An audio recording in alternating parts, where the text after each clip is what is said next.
وسلام على عباده الذين اصطفى أما بعد فأعوذ بالله من الشيطان الرجيم وواعدنا موسى 30 ليلة وأتممناها ب10 فتم ميقات ربه 40 ليلة وقال موسى لأخيه هارون اخلفني في قومي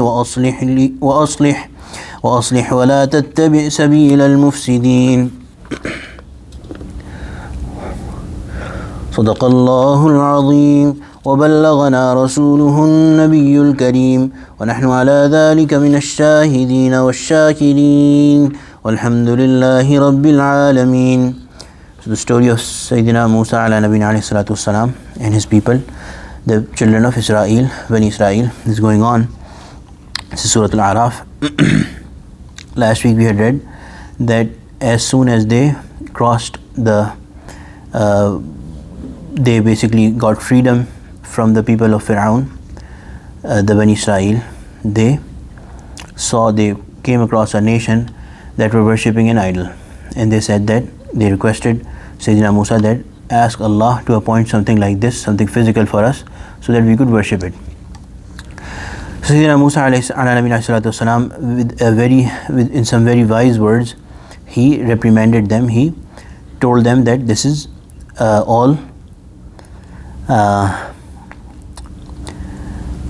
all going to be batil, nullified.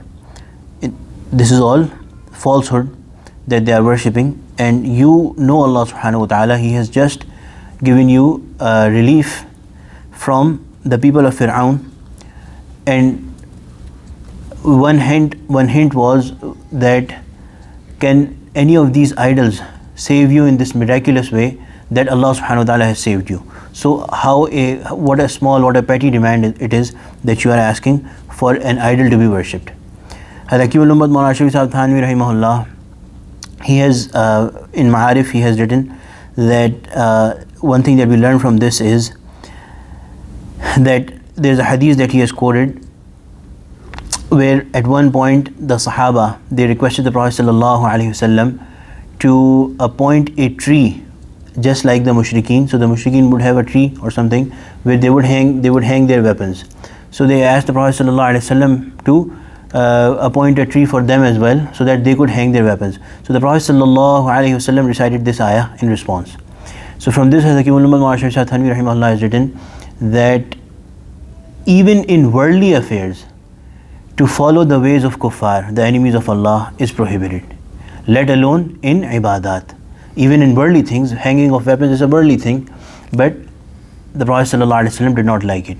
So even in worldly things, following or imitating the ways of kuffar, the disbelievers, is an extremely despised act. Today the ayat we decided وَوَعَدْنَا مُوسَى 30 لَيْلَةً. So after that, when they had found peace and they had settled, they asked Sayyidina Musa now that we have peace, ask Allah to bring a sharia, bring a code for us that we would follow. So the Prophet Musa did pray to Allah subhanahu wa ta'ala, and Allah subhanahu wa ta'ala did promise him that He will give him a book and sharia. Wa'adna.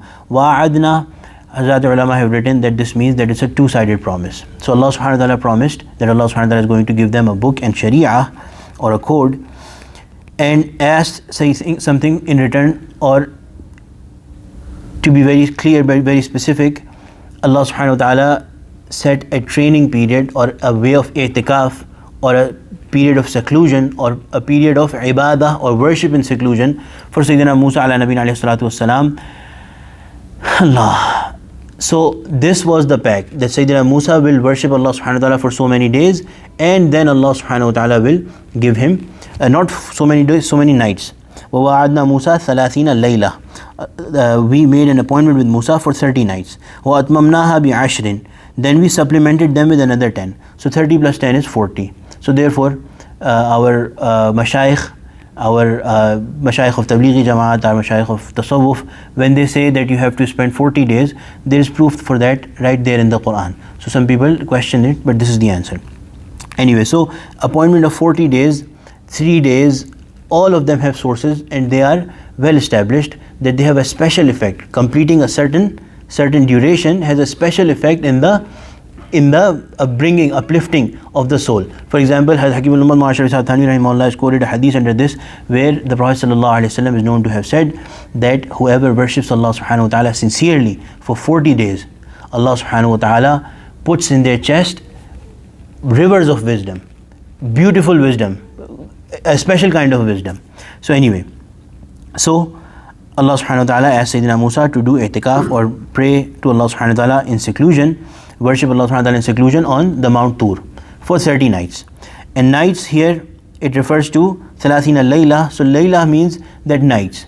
So ulama have explained that all the ibadat, they are related to their calculation is based on the moon, and it is permissible to use the calculation of the sun based on the sun, the solar calendar, for worldly things. So ash-shamsu lil manafi' wal layl or wal qamar lil manasik.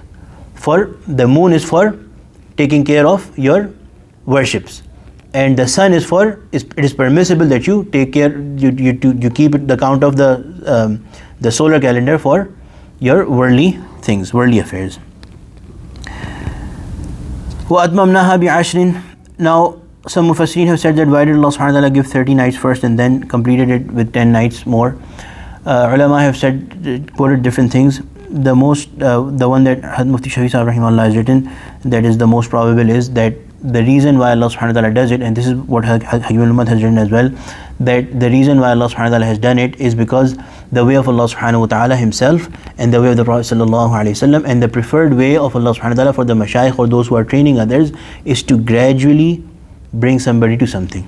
So Allah subhanahu wa ta'ala first gave him 30 nights, then completed it by 10 nights. And the detail of this is that 30 nights of i'tikaf and 30 nights of continuous fasting as commanded by Allah subhanahu wa ta'ala by Sayyidina Musa. Then he got Tawrah, and then 10 days more were added after he was given Tawrah. So Allah subhanahu wa ta'ala gave him Tawrah after 30 days, then 10 days more of worship in a way of thanks and acceptance of this book Tawrah and the Sharia. وَأَتْمَمْنَاهَا بِعَشْرٍ فَتَمَّ مِيقَاتُ رَبِّهِ 40 لَيْلَةً. So the total period fixed by his Lord, by his Rabb, was 40 nights. 40 ليلة. وقال موسى لأخيه. So when the Sayyidina Musa alayhi salam was leaving his people Bani Israel for going to Mount Tur for this specific duration of ibadah, he did a very specific thing. Number one, he told the people for how long he was going to be gone, and he told them he was going to be gone for 30 nights.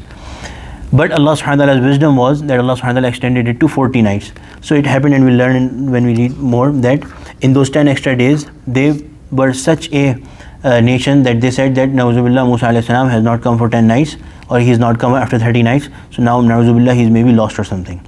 And they started to go in the wrong direction.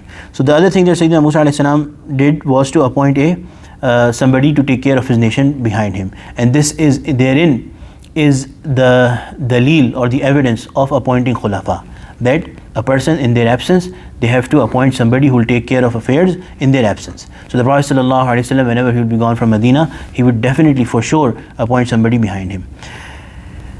Sometimes he would appoint Sayyidina Ali radiallahu anh, sometimes he would appoint, it is quoted that Sayyidina Abdullah ibn Maktoum, if I remember correct, was appointed a caretaker in the absence of the Prophet ﷺ.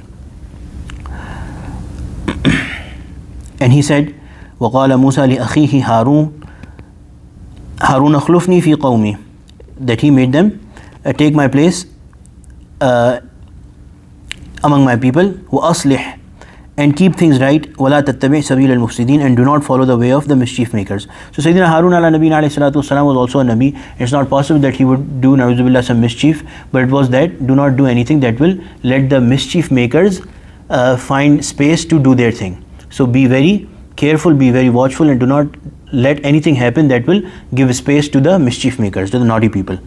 So this is another thing that we should do, that whenever we are appointing khulafa, then we should also give them advice, and we should, to make their matter easy, we should tell them specific advice that how to run the things. All of these things are proven from these ayat. May Allah subhanahu wa ta'ala make us from the people of Quran. Ameen ya Rabbil Alameen. May Allah subhanahu wa ta'ala make us those who are who carry the Quran. Ameen ya Rabbil Alameen. Sallallahu ta'ala ala khayri khalqi Sayyidina wa ala Muhammad wa ala alihi wa sahbihi ajma'in.